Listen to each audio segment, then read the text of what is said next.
Hey, good evening. Well, before I actually start this video, in which I would like to touch on the differences in how your budget is to be handled when you come over to the Philippines.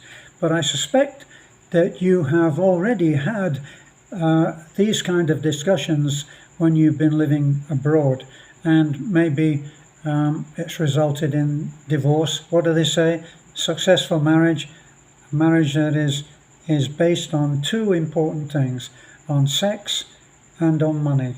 And so neither wants to do without either, if that's not too complicated a way of putting it.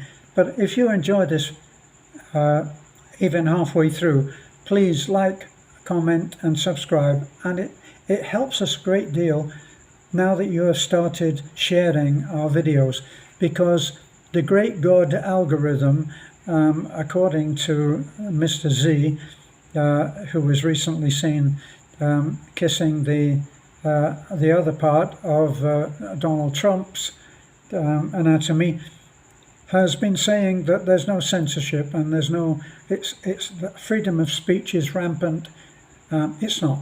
We're still having to, in a lot of ways, not say certain words. Okay, so please, it will help us a great deal, and thank you for sharing.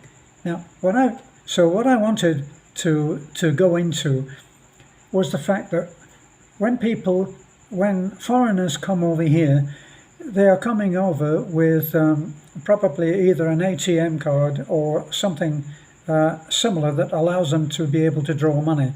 For myself, I have one ATM card and one bank account, and both of my modest pensions go straight into that one account. Now, after many years of handling a lot of money and doing a lot of help through our mission, we struggled, actually, because of so much opposition and trouble that was made by various expat-run sites who took it into their mind that it was easy views to talk about what was happening to Terence and Beth as they struggled to establish a state registered, that, in other words, a Philippine registered charity.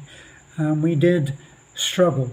It took us almost 4 years of sending applications in, having them refused, sending them back again amended, having them refused, and then finally we had a refusal that said everything is fine, but the dates are wrong. Well, yes, the bloody dates were wrong, because we've taken so much time to have to get their other added requirements. So we changed all the dates and sent them back, but by that time they had new requirements, so it was sent back again. 6 or 7 applications over 3 years, and that's what it took. So sometimes people message me and they tell me that they would like to come over to the Philippines and change things here, which in our naivety we decided that we would too, but we were looking at a grassroots level of what to do: mending and repairing and replacing, rebuilding, building tumble down houses for people who would otherwise have no hope. So we did have the motivation to do things in the present. Lots of other people of the best of intentions are writing to me and saying that when they come here, they're disgusted by a certain thing. One subscriber recently, in the last couple of weeks, wrote and said, it really needs to be cleaner. Children need to be taught not to just throw litter on the ground. And he is absolutely correct. That does need to be done. But there's a resistance to foreigners coming over, and where Filipinos, understandably, are going, who that? Oh, another bloody foreigner thinks they can change everything. I had one who was a mason. He was good at his job, and I believe him. A Brit who thinks he's good at his job is going to be good. That's my experience, even though it is perhaps slightly biased because I am a Brit. But he was going to come out here and he was going to change the way that they do that disgraceful block work.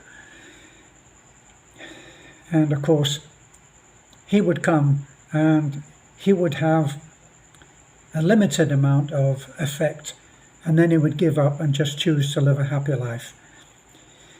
So, back to one of the burning subjects which has been up for the last week, and that is how people have said that, one man has said, no, absolutely not. The Filipina should be given a budget and she should work within that budget, and the account or accounts and ATM cards should be held by the man and controlled by the man. He is the support. He is the provider. So that's it. It's a very strong viewpoint, and for the softness of a Filipina, believe me, it's burnished steel under that soft exterior.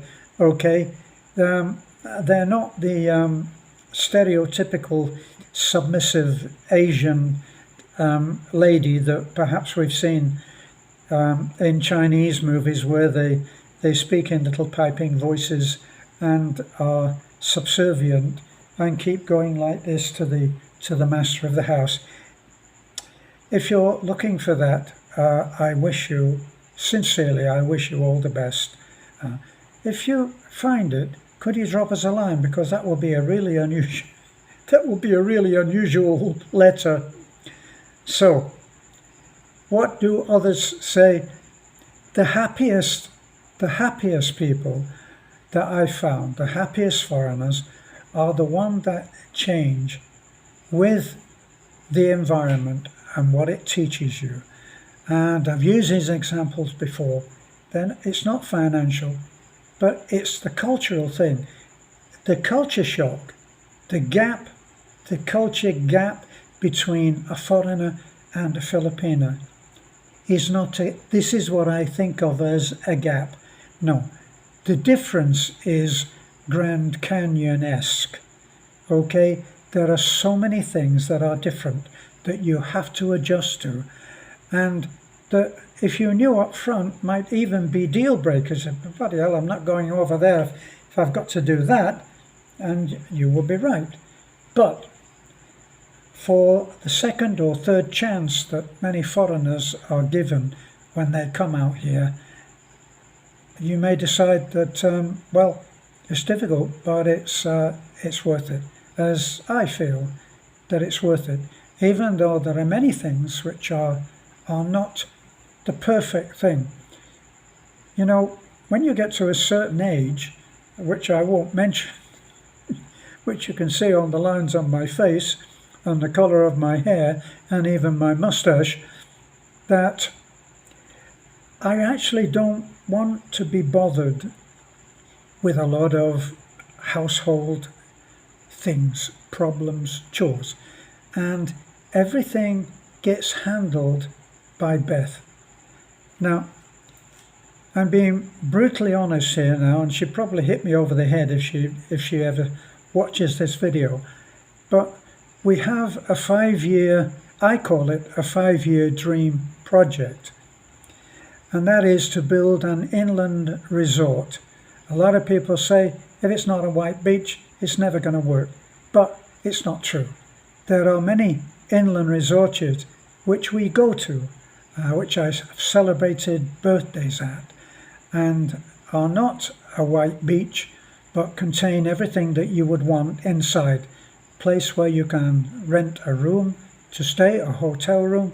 You can rent a small, they call them cottages, with a table and benches, and you can put your food on. You can bring your own food.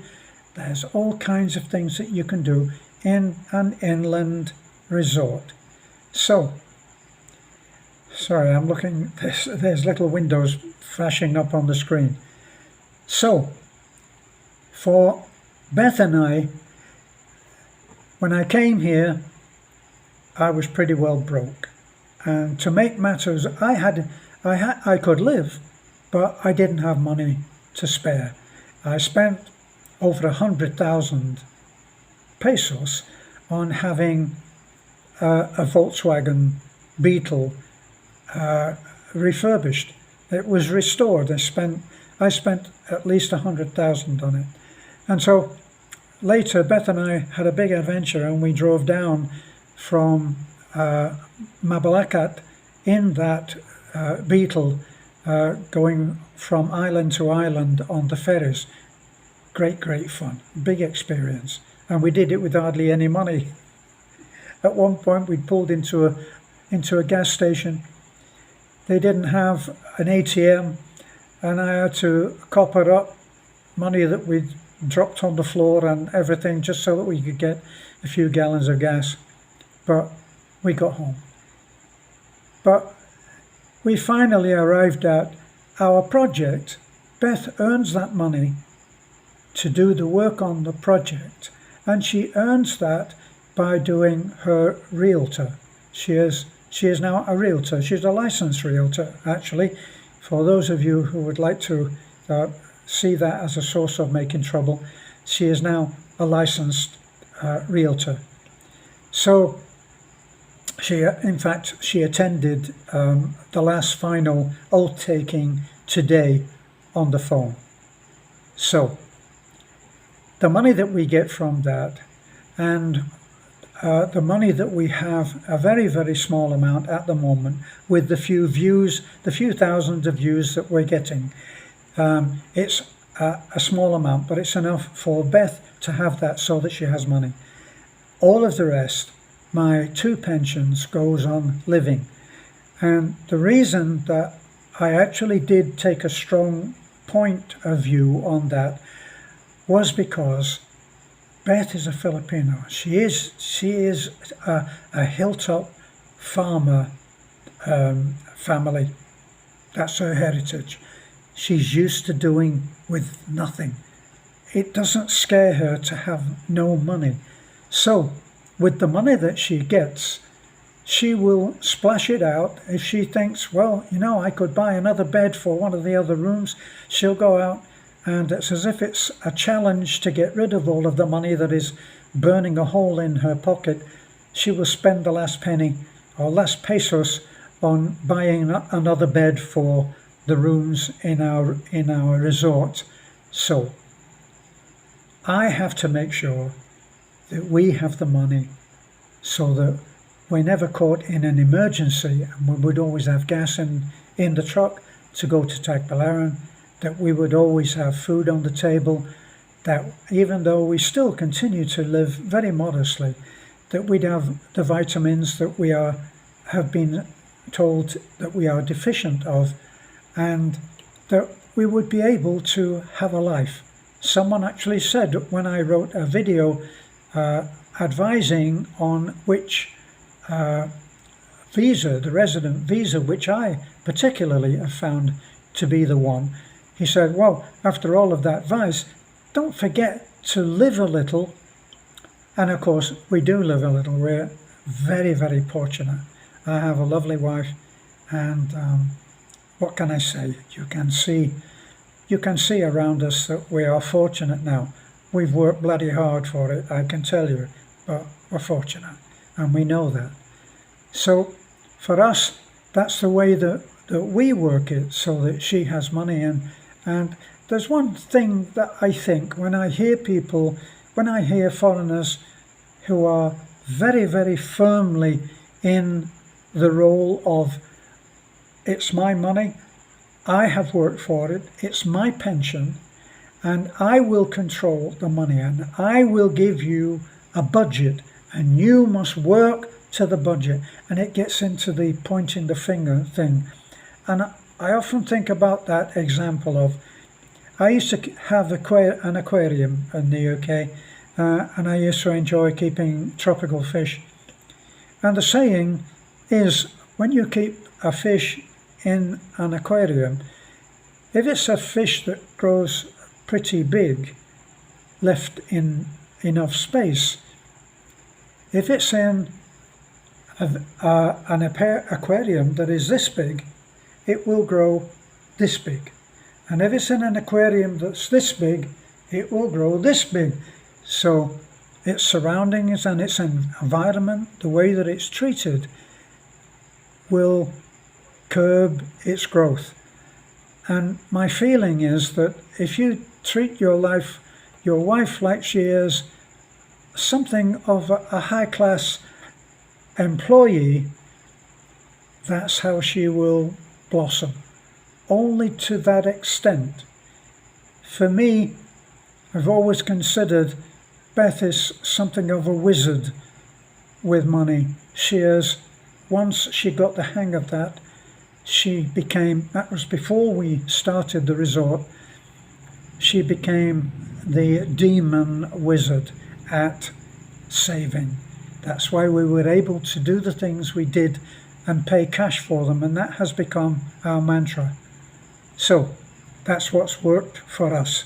So if you have someone who is an intelligent, capable woman, think twice before you limit her growth into the amazing partner that she could be if you give her the space to do so. Don't forget to like, comment, and subscribe.